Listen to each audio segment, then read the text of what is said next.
اعوذ باللہ من الشیطان الرجیم، پناہ مانگتا ہوں میں اللہ کی شیطان مردود کے شر سے۔ یا بنی اسرائیل اذکروا نعمتی التي انعمت علیکم وانی فضلتکم علی العالمین۔ اے بنی اسرائیل، میری اس نعمت کو یاد کرو جو میں نے تمہیں عطا کی، اور اس بات کو کہ تمہیں دنیا والوں پر فضیلت دی۔ حاشیہ نمبر 47۔ بنی اسرائیل کو اقوام عالم پر برتری ملی، لیکن انہوں نے اللہ کی اس نعمت اور عطا کردہ منصب کی قدر نہ کی، اپنے انجام سے بے پرواہ ہو کر دنیا کے مفادات سمیٹنے میں ہی لگے رہے۔ چنانچہ انہوں نے مجموعی حیثیت سے اپنے آپ کو اللہ تعالیٰ کی رحمت اور اس کے فضل و کرم سے محروم کر کے دنیا اور آخرت میں اللہ کے عذاب کا مستحق ٹھہرایا۔ ان کی باغیانہ روش پر انہیں سزا ملی، پھر مہلت دی گئی، اور یہ سلسلہ چلتا رہا۔ ان کی تاریخ عبرت انگیز حالات و واقعات سے بھری ہوئی ہے، اور قرآن میں متعدد مقامات پر ان کا ذکر کیا گیا ہے۔ واتقوا يوما لا تجزي نفس عن نفس شيئا ولا يقبل منها شفاعة ولا يؤخذ منها عدل ولا هم ينصرون۔ اور اس دن سے ڈرو جب نہ کوئی کسی کے ذرا برابر بھی کام آئے گا، اور نہ کسی کی سفارش قبول ہوگی، نہ کسی سے بدلہ یا فدیہ لیا جائے گا، نہ ان کی مدد کی جائے گی۔ حاشیہ نمبر 48۔ یہاں ان کو متنبہ کیا جا رہا ہے کہ کسی غلط فہمی میں نہ رہیں۔ اس عدالت عظمیٰ میں نہ کسی قسم کا جوڑ توڑ یا لین دین چل سکے گا، اور نہ ہی کسی کی زبردستی سفارش کام آئے گی۔ وہاں تو فیصلہ عدل و انصاف ہی پر مبنی ہوگا، اور ہر ایک کا ایمان و عمل صالح اس کو اللہ کی رحمت و مغفرت کا حقدار بنا کر رہے گا۔ بنی اسرائیل اس زعم باطل کا شکار تھے کہ وہ اللہ کے محبوب ہیں اور محبوب مقربین کے دامن گرفتہ، اور یہ کہ اعلیٰ مرتبت انبیاء علیہ السلام و اولیاء سے نسلی طور پر وابستگی کا شرف انہیں حاصل ہے، لہٰذا ان کی سفارش سے وہ آخرت کے عذاب سے بچ جائیں گے۔ بحوالہ سورہ المائدہ آیت نمبر 18۔ بالعموم انحطاط پذیر قوموں کا یہی عقیدہ رہا ہے، اور یہ بھی حقیقت ہے کہ یہ باطل و بے بنیاد عقیدہ ان کی آخرت سے بے خوفی اور ان کے دینی بگاڑ کا بڑا سبب ہوتا ہے۔ افسوس کے ساتھ کہنا پڑتا ہے کہ آج بھی کفر و شرک سے آلودہ عقیدے کے حامل اور بدترین اعمال کے مرتکب اس امت کے اکثر لوگ بھی اسی خوش فہمی کا شکار ہیں۔ اللہ تعالیٰ نے ان آیات میں اور دیگر متعدد مقامات پر اس باطل عقیدے کی واشگاف الفاظ میں تردید فرما دی ہے، اور اس بات کو صراحت کے ساتھ واضح کر دیا ہے کہ آخرت میں شفاعت تو ہوگی، لیکن اللہ کے اذن سے ہوگی، اور صحیح ہوگی، کافر و مشرک کی نہ ہوگی۔ بحوالہ سورہ النبا آیت نمبر 38۔ اور کفر و شرک پر مرنے والا خواہ کسی بھی قوم و قبیلے کا ہو، جہنم کے عذاب سے ہرگز نہ بچ سکے گا۔ پس منظر، یہاں سے بنی اسرائیل کی تاریخ کے اہم واقعات و حالات کی ابتدا کی جا رہی ہے، جن کو آئندہ کئی رکوع میں تسلسل کے ساتھ بیان کیا گیا ہے۔ ان میں غور و فکر کرنے والوں کے لیے عبرت و نصیحت ہے۔ ان واقعات کے مطالعے سے یہ بات سامنے آتی ہے کہ ایک طرف تو اس ناشکری قوم پر اللہ تعالیٰ کی طرف سے بے حساب نوازشات ہیں، جن میں سے کچھ کا ذکر ان رکوعات میں کیا گیا ہے، تو دوسری طرف قوم یہود کی طرف سے اللہ کی نعمتوں کی ناقدری، اللہ کی پکڑ سے بے خوفی، اور اس کی آیات اور انبیاء علیہ السلام کے ساتھ تمسخرانہ سلوک ہے۔ کیا کسی قوم کو ایسی تاریخ اور ایسے اسلاف پر فخر کرنا زیب دیتا ہے؟ بلا شبہ ایک غور و فکر کرنے والے کی آنکھیں کھول دینے کے لیے یہی کافی ہے۔ اس کے علاوہ یہ آیات علماء یہود کی ظاہری دینداری اور مفاد پرستی کا پردہ فاش کر کے ایمان والوں کو ان کی پرفریب سازشوں سے محفوظ رکھنے کا بھی بہترین ذریعہ ہے۔ یوسف علیہ السلام کے دور میں بنی اسرائیل کو مصر میں فروغ حاصل ہوا تھا، لیکن پھر بگاڑ کے بعد انہوں نے احسان فراموشی اور اللہ کی نافرمانی کی روش اختیار کی، تو ان کو فرعونیوں کے ہاتھوں سزا دلوائی گئی، اور طویل عرصے تک وہ ذلت و رسوائی سے دوچار رہے۔ بالآخر اللہ تعالیٰ نے موسیٰ علیہ السلام کو مصر میں رسول بنا کر بھیجا، اور اس طرح بنی اسرائیل کو فرعون سے نجات دلائی۔ یہ واقعات قرآن کی مختلف صورتوں میں تفصیل سے بیان کیے گئے ہیں، اور یہاں حسب ضرورت ان کا ذکر کیا گیا ہے۔ وَإِذْ نَجَّيْنَاكُمْ مِنْ آلِ فِرْعَوْنَ يَسُومُونَكُمْ سُوءَ الْعَذَابِ يُذَبِّحُونَ أَبْنَاءَكُمْ وَيَسْتَحْيُونَ نِسَاءَكُمْ وَفِي ذَلِكُمْ بَلَاءٌ مِّن رَّبِّكُمْ عَظِيمٌ۔ اور یاد کرو جب ہم نے تمہیں قوم فرعون سے نجات دلائی جو تمہیں بدترین عذاب دیتے تھے، وہ تمہارے بیٹوں کو ذبح کر دیتے اور تمہاری لڑکیوں کو زندہ رکھتے تھے، اور اس میں تمہارے لیے تمہارے رب کی طرف سے بھاری آزمائش تھی۔ حاشیہ نمبر 49۔ یہاں قوم فرعون کے انتہائی متکبرانہ جور و ستم کا ذکر ہے جو انہوں نے اپنے جیسے انسانوں پر روا رکھا ہوا تھا۔ وہ بنی اسرائیل کے لڑکوں کو قتل کر دیتے تھے اور لڑکیوں کو زندہ رکھتے۔ اس سے ان کا یہی مقصد تھا کہ اس طرح ان کی نسل کشی کر دی جائے تاکہ وہ کبھی سر نہ اٹھا سکیں اور وہ ان پر غالب رہے۔ بحوالہ سورہ الاعراف آیت نمبر 127۔ ان کی اس منصوبہ بندی میں نجومیوں کی پیشین گوئی کا کوئی دخل نہیں تھا، بلکہ یہ محض بنی اسرائیل پر ان کی بالادستی قائم رکھنے کی تدبیر تھی۔ وَإِذْ فَرَقْنَا بِكُمُ الْبَحْرَ فَأَنْجَيْنَاكُمْ وَأَغْرَقْنَا آلَ فِرْعَوْنَ وَأَنْتُمْ تَنْظُرُونَ۔ اور یاد کرو جب ہم نے تمہارے لیے سمندر کو پھاڑ دیا اور راستہ بنا دیا، پھر تمہیں بچا لیا اور قوم فرعون کو تمہارے دیکھتے دیکھتے غرق کر دیا۔ حاشیہ نمبر 50۔ اللہ نے آخرت سے بے خوف فرعونیوں کو اس سرکشی اور ظالمانہ رویے پر چھوٹ دی، پھر ان کی مہلت ختم ہونے سے پہلے ہی موسیٰ علیہ السلام کے ذریعے ان کو اصلاح کا پیغام بھجوایا گیا۔ بحوالہ سورہ النازعات آیت نمبر 17۔ ایک طویل معرکہ آرائی اور اتمام حجت کے بعد فرعون کو مع لاؤ لشکر سمندر میں غرق کر دیا گیا، اور اس واقعہ کو بعد میں آنے والوں کی عبرت کا سامان بنا دیا گیا۔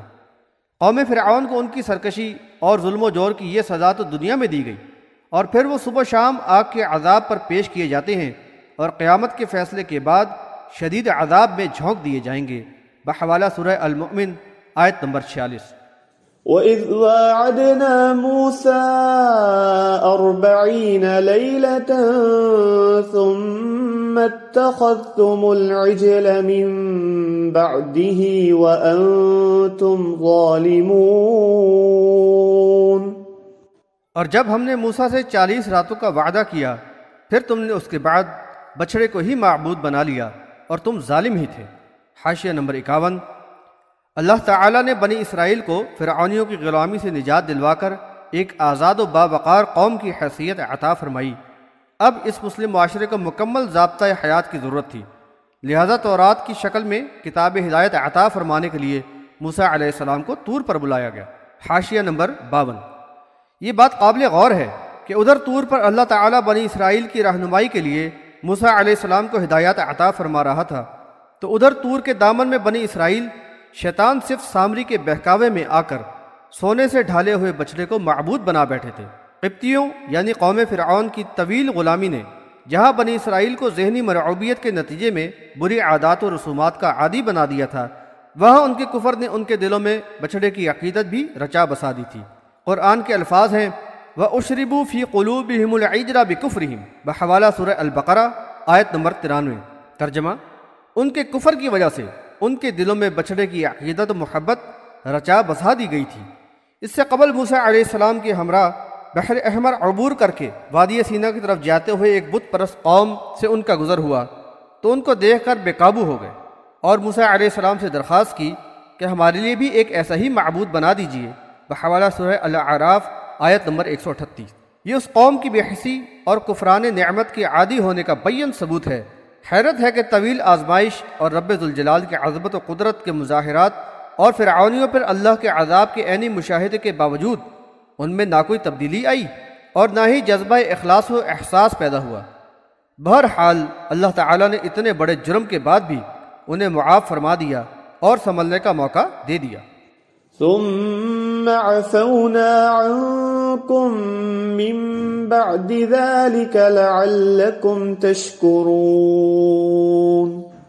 ہم نے تمہیں پھر اس کے بعد بھی معاف کر دیا تاکہ تم شکر کرو۔ وَإِذْ آتَيْنَا مُوسَى الْكِتَابَ وَالْفُرْقَانَ لَعَلَّكُمْ تَهْتَدُونَ۔ اور جب ہم نے موسیٰ کو کتاب اور فرقان عطا فرمائی تاکہ تم ہدایت پاؤ۔ حاشیہ نمبر 53۔ فرقان کے معنی صحیح و غلط کا فرق کرنے والی کسوٹی ہے، اور یہاں اس سے مراد حق و باطل کا فرق واضح کر دینے والی کتاب ہدایت تورات ہے۔ وَإِذْ قَالَ مُوسَى لِقَوْمِهِ يَا قَوْمِ إِنَّكُمْ ظَلَمْتُمْ أَنفُسَكُمْ بِاتِّخَاذِكُمُ الْعِجْلَ فَتُوبُوا إِلَى بَارِئِكُمْ فَاقْتُلُوا أَنفُسَكُمْ ذَلِكُمْ خَيْرٌ لَكُمْ عِندَ بَارِئِكُمْ فَتَابَ عَلَيْكُمْ إِنَّهُ هُوَ التَّوَّابُ الرَّحِيمُ۔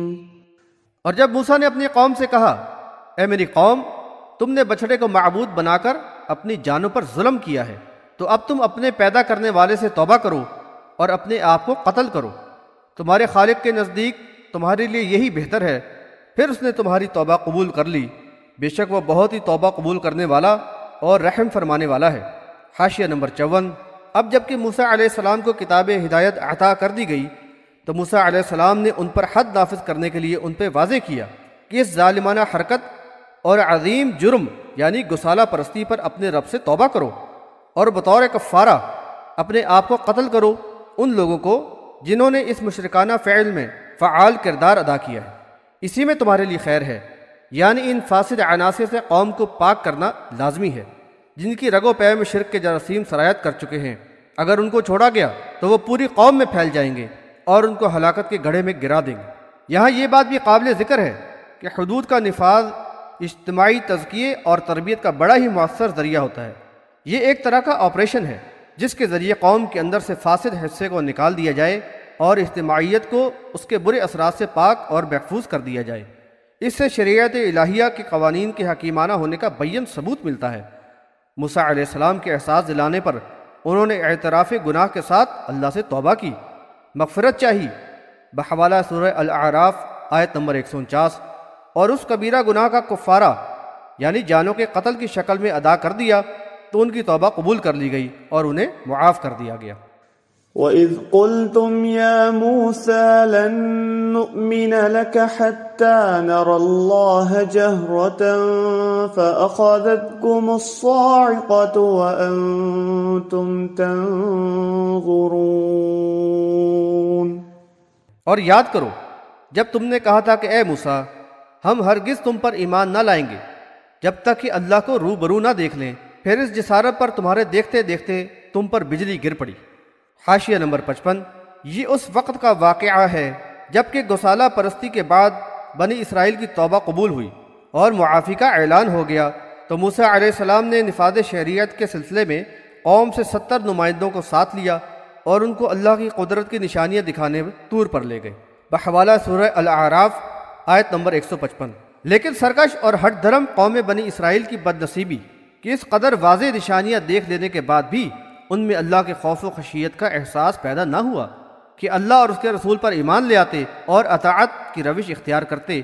اس کے برعکس وہ اسی بات پر اڑ گئے کہ ہم اللہ کو روبرو دیکھے بغیر ایمان نہ لائیں گے۔ پھر ان پر اللہ کا عذاب ٹوٹ پڑا اور ایک زبردست کڑاکے نے انہیں ہلاک کر دیا۔ ثم بعثناكم من بعد موتكم لعلكم تشكرون۔ لیکن تمہاری موت کے بعد ہم نے پھر تمہیں زندہ کر کے اٹھا کھڑا کیا تاکہ تم شکر گزاری کرو۔ حاشیہ نمبر 56۔ سورہ الاعراف میں زلزلے سے ہلاک کر دینے کا ذکر ہے۔ اس سے معلوم ہوتا ہے کہ زلزلہ اور کڑاکا دونوں ہی ان کی ہلاکت کا سبب بنے۔ موسیٰ علیہ السلام نے الحاح الزاری کے ساتھ اللہ سے مغفرت کی دعا کی بحوالہ سورہ الاعراف آیت نمبر 155۔ اللہ تعالیٰ نے دعا قبول فرمائی اور بنی اسرائیل کو دوبارہ زندگی عطا کی اور اصلاح کر کے شکر گزاری کا موقع عطا فرمایا۔ وَظَلَّلْنَا عَلَيْكُمُ الْغَمَامَ وَأَنزَلْنَا عَلَيْكُمُ الْمَنَّ وَالسَّلْوَىٰ كُلُوا مِن طَيِّبَاتِ مَا رَزَقْنَاكُمْ وما ظلمونا ولكن كانوا أنفسهم يظلمون۔ اور ہم نے تمہارے اوپر بادل کا سایہ کر دیا اور تم پہ من و سلوہ اتارا، اور بتا دیا کہ ہم نے جو پاکیزہ چیزیں تمہیں عطا کی ہیں انہیں کھاؤ، اور انہوں نے ہم پر ظلم نہیں کیا بلکہ وہ خود اپنے اوپر ہی ظلم کرتے رہے۔ حاشیہ نمبر 57۔ بنی اسرائیل پر اللہ تعالیٰ کی عنایات و نوازشات کا ذکر کیا جا رہا ہے۔ وادی سینا میں انتہائی بے سر و سامانی کی حالت تھی، گرم و خشک علاقہ تھا اور کھلے میدانوں میں بغیر سائبان کے رہنا ممکن نہ تھا۔ اللہ تعالیٰ نے ابر کا سایہ کر دیا اور آسمانی نعمتوں یعنی من و سلوہ کا نزول فرمایا۔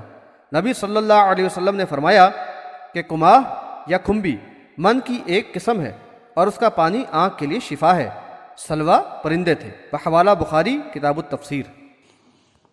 وَإِذْ قُلْنَا ادْخُلُوا هَٰذِهِ الْقَرْيَةَ فَكُلُوا مِنْهَا حَيْثُ شِئْتُمْ رَغَدًا وَادْخُلُوا الْبَابَ سُجَّدًا وَقُولُوا حِطَّةٌ نَغْفِرْ لَكُمْ خَطَايَاكُمْ وَسَنَزِيدُ الْمُحْسِنِينَ۔ اور یاد کرو جب ہم نے کہا کہ اس بستی میں داخل ہو جاؤ، پھر جہاں سے چاہو خوب آسودگی سے کھاؤ پیو، اور دیکھو دروازے سے سجدہ کرتے ہوئے اور حطۃ کہتے ہوئے داخل ہونا تو ہم تمہاری خطائیں معاف کر دیں گے اور نیک عمل کرنے والوں کو اور زیادہ دیں گے۔ حاشیہ نمبر 58۔ ان آیات میں اس واقعے کا ذکر ہے جب موسیٰ علیہ السلام کی وفات کے بعد بنی اسرائیل کی دوسری نسل کو یوشع بن نون کی سربراہی میں فلسطین میں فاتح کی حیثیت سے داخل ہونے کا موقع عنایت کیا گیا تھا۔ حاشیہ نمبر 59۔ حطۃ کے معنی ہے اے اللہ ہمارے گناہوں کو معاف کر دے۔ فبدل الذين ظلموا قولا غير الذي قيل لهم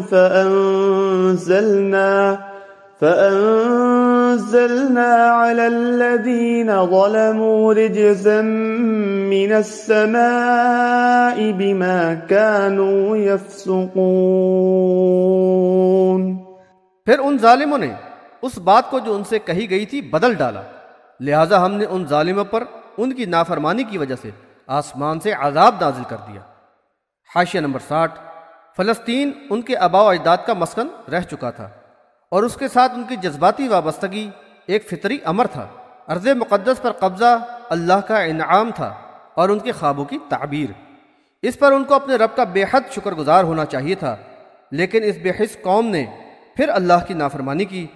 ان کے ایمان و اخلاص کی آزمائش کے لیے ان کو یہ حکم دیا گیا کہ شہر کے دروازے سے اکڑتے ہوئے داخل نہ ہوں، بلکہ جذبہ شکر اور عجز و انکسار کے ساتھ سجدہ ریزی کرتے ہوئے اور معافی و مغفرت طلب کرتے ہوئے شہر میں داخل ہوں تو اللہ تعالیٰ ان کی خطائیں معاف اور نعمتوں میں اضافہ فرمائے گا۔